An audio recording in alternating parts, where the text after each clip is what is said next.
ಏನು ಸಂಸ್ಕೃತಿ ಅಂದ್ರೇನು? ಅಂಬೇಡ್ಕರ್ ಸಂವಿಧಾನ ಶಿಲ್ಪಿಯನ್ನು ತೆಗೆದಾಕದೆ ಸಂಸ್ಕೃತೀಕರಣನಾ? ಹೇಳಪ್ಪ, ನೀನು ಹೇಳ ತಮ್ಮ. ಅಲ್ಲಪ್ಪ, ನೀನು ಹೇಳಪ್ಪ. ಅಂಬೇ ಸಿ ಕಾನ್ಸ್ಟಿಟ್ಯೂಯೆಂಟ್ ಅಸೆಂಬ್ಲಿ ಓದಿದ್ದಾರ ಅವರು. ಕಾನ್ಸ್ಟಿಟ್ಯೂಯೆಂಟ್ ಅಸೆಂಬ್ಲಿನಲ್ಲಿ ಸಂವಿಧಾನ ರಚನಾ ಸಮಿತಿ ಅಧ್ಯಕ್ಷರಾಗಿದ್ದವ್ರು ಯಾರಪ್ಪ? ಮಿಸ್ಟರ್ ಅಂಬೇಡ್ಕರ್. ಅದನ್ನೇ ತೆಗೆದಾಕ್ಬಿಟ್ರೆ ನೀವು ಮಕ್ಕಳೇನಂತ ಓದ್ಕೋಬೇಕು, ಇನ್ಯಾರೋ ಬರೆದಿರ್ಬೇಕು ಸಂವಿಧಾನ ಅಂತ ಓದ್ಕೋಬೇಕಾಗತ್ತೆ.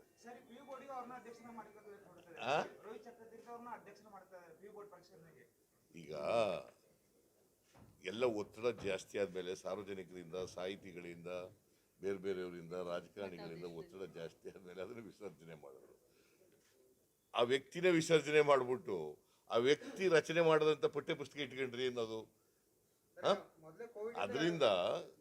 ಅದರಿಂದ ಅವ್ರು ರಚನೆ ಮಾಡಿರ್ತಕ್ಕಂಥ ಪಠ್ಯ ಪುಸ್ತಕ ಇದೆಯಲ್ಲ, ರಿವಿಷನ್ ಮಾಡಿ ಅದನ್ನ ತೆಗೆದಾಕ್ಬಿಡಿ.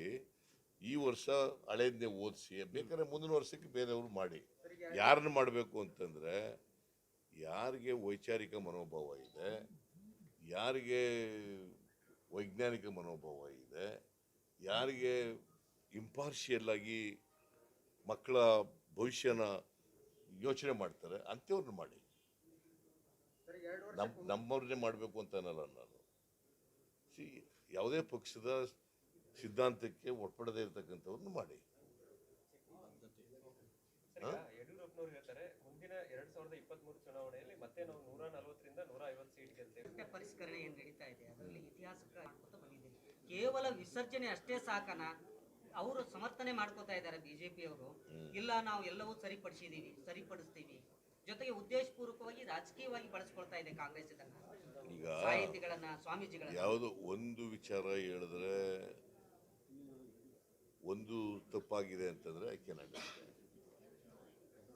ಸಿರೀಸ್ ಆಫ್ ಮಿಸ್ಟೇಕ್ಗಳನ್ನ ಉದ್ದೇಶಪೂರ್ವಕವಾಗಿ ಮಾಡಿದ್ದಾರೆ, ಪ್ಲ್ಯಾಂಡ್ ಆಗಿ ಮಾಡಿದ್ದಾರೆ. ಈಗ ಅಂಬೇಡ್ಕರ್ ಅವರು, ಅವರ ತಂದೆ ತಾಯಿಗಳು, ಅವರ ಜನ್ಮದಿನ ಅವೆಲ್ಲ ಹೇಳಲಿ, ಯಾಕೆ ಅವ್ರು ತಿಳ್ಕೋಬೇಕಾ ಬೇಡ? ಚರಿತ್ರೆಗೆ ಅದು ಅಗತ್ಯ ಇದೆ ಇಲ್ವೋ? ವಿದ್ಯಾರ್ಥಿಗಳಿಗೆ ಅಗತ್ಯ ಇದೆ ಇಲ್ವೋ?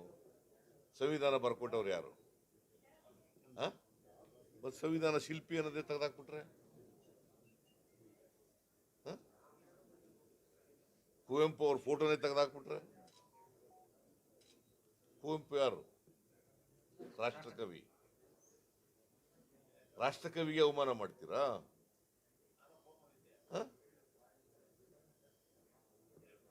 ಈ ತರ ಅನೇಕ, ನಾರಾಯಣ್ ಗುರು, ಬಸವಣ್ಣ, ಇವರು ಭಗತ್ ಸಿಂಗು, ಅಂಬೇಡ್ಕರ್, ಇವ್ರಿಗೆಲ್ಲ ನೀವು ಅವಮಾನ ಮಾಡ್ತೀರಲ್ಲ. ಇವರು ಸುರ್ಪುರದ ನಾಯಕರು. ಅವರು ಕೇಸರೀಕರಣ ಮಾಡಕ್ ಹೊರಟಿದ್ದಾರೆ. ಇಡೀ ಪಠ್ಯ ಪುಸ್ತಕವನ್ನ ಕೇಸರೀಕರಣ ಮಾಡಿ ವಿದ್ಯಾರ್ಥಿಗಳಿಗೆ ಅದನ್ನ ತಲುಪಿಸ್ಲಿಕ್ಕೆ, ವಿದ್ಯಾರ್ಥಿಗಳ ತಲೆಗೆ ತುಂಬಲಿಕ್ಕೆ ಹೊರಟಿದ್ದಾರೆ. ಅದಾಗಬಾರ್ದು. ವಿದ್ಯಾರ್ಥಿಗಳಿಗೆ ಜ್ಞಾನ ವಿಕಾಸ ಆಗ್ತಕ್ಕಂಥ, ವೈಚಾರಿಕ ಶಿಕ್ಷಣ ಸಿಗ್ತಕ್ಕಂಥ, ವೈಜ್ಞಾನಿಕವಾದಂಥ ಶಿಕ್ಷಣ ಸಿಗ್ತಕ್ಕಂಥ, ಚರಿತ್ರೆ ಹೆಂಗಿದೆ ಹಂಗೆ ತಿಳ್ಕೊಳ್ತಕ್ಕಂಥ ಇದಾಗಬೇಕು ಅಲ್ವಾ? ನಾವು ಅದನ್ನ ತಿರುಚಿ ಮಾಡಿ ಕಲಿಸಬಾರ್ದು ಮಕ್ಕಳಿಗೆ. ಟೂಲ್ ಕಿಟ್ ಟೆರರಿಸಂ ಅಂತಾರೆ ಅವರು. ನೀವು ಏನು ವಿರೋಧ ಮಾಡ್ತಾ ಇದ್ರಲ್ಲ, ಇದು ಟೂಲ್ ಕಿಟ್ ಆಫ್ ಟೆರರಿಸಂ ಅಂತ ಆರೋಪ ಮಾಡ್ತಾರೆ ಬಿಜೆಪಿ ಅವರು. ಪಠ್ಯ ಪುಸ್ತಕದ ವಿರೋಧ ಮಾಡೋದು. ಪಠ್ಯ ಪುಸ್ತಕ ನಾನು ವಿರೋಧ ಮಾಡಿಲ್ರಿ, ಅವರೇ ಒಪ್ಕೊಂಡಿದಾರಲ್ಲಪ್ಪ ತಿದ್ದುಪಡಿ ಮಾಡ್ತೀವಿ ಅಂತ. ಕೆಲವೆಲ್ಲ ಈಗ is it not a fact? Nagesh ಒಪ್ಕೊಂಡಿರೋದು, ಮುಖ್ಯಮಂತ್ರಿ ಒಪ್ಕೊಂಡಿರೋದು, ನಾವು ತಪ್ಪುಗಳನ್ನು ತಿದ್ತೀವಿ ಅಂತ ಹೇಳಿದ್ದರು. ಸುಳ್ಳ ನಿಜನ? ಹೇಳಿದಾರ ಇಲ್ಲ? ಮತ್ತೆ ನಾವೆಂಗೆ ರಾಜಕೀಯ ಮಾಡ್ತಾ ಇದ್ದೀವಿ? ಅವರೇ ಒಪ್ಕೊಂಡಿದಾರಲ್ರಿ. Where we are doing politics.